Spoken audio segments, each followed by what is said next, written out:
Assalomu alaykum jigarlar. Bu sizlar bilan yana Qiziqish TV. Yangicha uslub, yangicha dizayn va yangicha effektlar. Ko'rib turganinglardek, men montaj qilishni o'rganib oldim. Endi qiynalmaysizlar. Sizlarga o'zi bu narsa qiziq deb o'ylamayman. Prosta tak aytib o'tdim-da endi. Xo'p jigarlar, xullas bugungi mavzumiz Minecraft bo'ladi. Ko'pchiliklar ko'rgan bo'lsanglar kerak, YouTube'da ashqal-dashqallari to'lib yotibdi. Ya'ni Minecraft sirlari, Minecraft boshqalari, balobattarlari, shunaqa gaplar to'lib yotibdi. Men bular haqida bugun gaplashmayman. Oldinglarga meva-cheva va uyoq-buyoqlarni olib kelinglar, biz boshlaymiz. Va videoni oxirigacha ko'ringlar. Tavsiya beraman, chunki sizlarga oxirida muhim gaplarim bor xolos.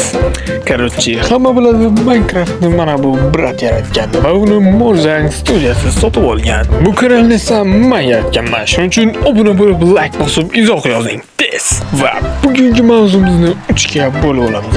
Birinchi mavzumiz Minecraftni qanday ommalashgani haqida.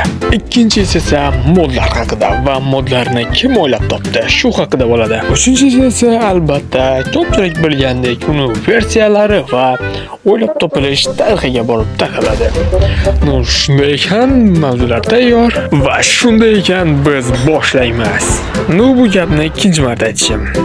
Ne, farqi yo'q.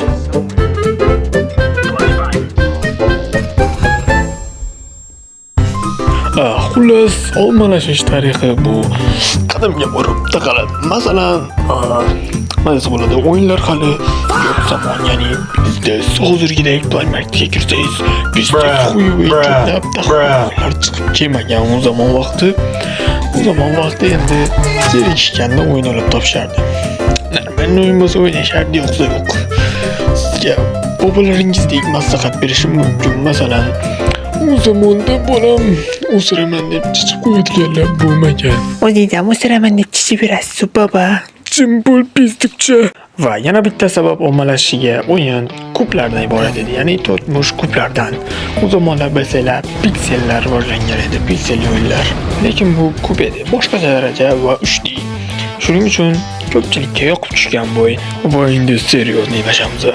Modlarga keldik.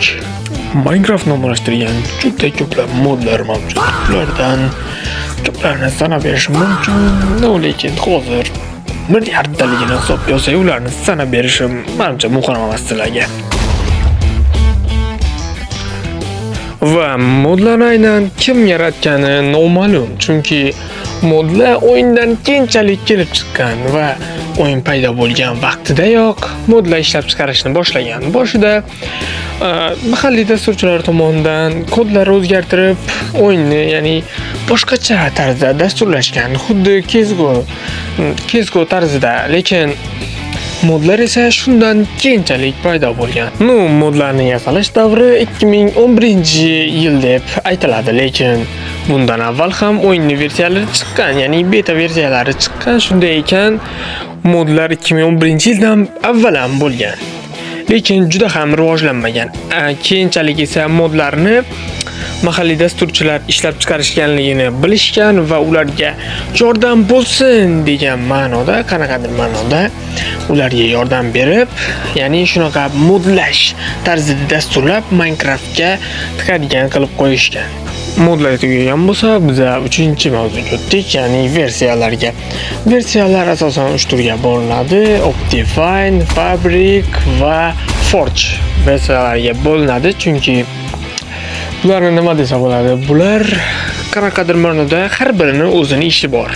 Ya'ni Optifine ishi bu, masalan, siz o'ynayotgan o'yinni zavqliroq qilish, ya'ni qanaqadir teksturalar va nalar uchun ishlab chiqarilgan, ya'ni grafika uchun ishlab chiqarilgan Optifine. Forge esa bu modlar uchun, ya'ni hozirga aytganim, har xil qiziqarli modlar, har xil mashinalar va boshqa narsalar uchun ishlab chiqarilgan. Fabric esa darajada biznes narsalar uchun ishlab chiqarilmagan. Fabrik o'zi bir olam. Masalan, Optifine bilan Forge'ni birga ishlatib, shader va modlar qo'shsangiz bo'ladi, lekin fabrik esa bu prosta tak boshqacha olamda. Masalan, unga faqat modlar qo'sha olasiz, lekin shader qo'sha olmaysiz. Qo'shsangiz bo'ladi qanaqadir dasturlash yo'llari bilan va bu versiya asosan tezlik uchun ishlab chiqarilgan, ya'ni FPS ko'tarilishi uchun va o'yin qanaqadir ravishda juda tez bo'lishi uchun, ya'ni qotmasdan ishlash uchun ishlab chiqarilgan. Ya'ni bu versiyani upgrade qilsangiz ham sizga katta bir foydalar va pluslar kelishi mumkin, ya'ni tez bo'ladi. Boshqa versiyalarda esa bu darajada tez bo'lmaydi. Aytganimdek, Minecraft 2011-yilda ishlab chiqarilgan, ya'ni sujet bilan ishlab chiqarilgan. Unda oldin ham versiyalari bo'lgan. Ular sal boshqacharoq edi va 0.4.9.7 ishlab chiqarilgan 2011-yilda va u yerda end bo'lgan va qanaqadir ma'noda do'zax deyiladigan joy bo'lgan. Ya'ni shu ikkalasi bo'lgan. Bu sujet orqali ishlab chiqarilgan. Qolganlari esa sujetga prosta tupurilib qo'yilgan edi. Ya'ni prosta daraxtlarni buzasiz, u yoqdan bu yoqqa sakraysiz va narsalar yasaysiz bo'ldi. Va oxirigacha ko'rganinglar uchun hammalarga rahmat. Alohida va like, obuna, boshqa narsalar, kommentlar esdan chiqmasin deb qolaman va oxirida aytadigan bo'lsam, ko'p vaqt uzildim, ya'ni ko'p vaqt kanalda bo'lmadim. 1 yilcha bo'lib ketdi bo'lmaganimga. Shu haqida ikki og'iz gap gapirmoqchi edim. Bu nimaga bunaqa bo'ldi? O'ziga yarasha o'zini nimalari bor, sabablari bor. Bu nima desa bo'ladi? Qanaqadir ma'noda o'qishga tayyorgarlik va boshqa uy problema va boshqa narsalar bilan shunaqa bo'lib qoldi. Hammaga uzr, endi nima desam bo'ladi? Baribir aktivam tushib ketdi. Bu video prosta tekshirish uchun. Ya'ni hali ham aktivmisizlar, yo'qmi? Lekin ozgincha bo'lsa ham ma'lumot berib o'tdim deb umid qilaman. Va albatta Minecraft yoki boshqacha sujetdagi videolar chiqarishimni xohlasanglar, prosta komment yozib qoldiringlar. Eng ko'p like yig'ilgan kommentlarga qarab men video chiqaraman. Hammalarga rahmat. Abdushi obuna bo'lish esdan chiqmasin. O'zinglarni ehtiyot qilinglar.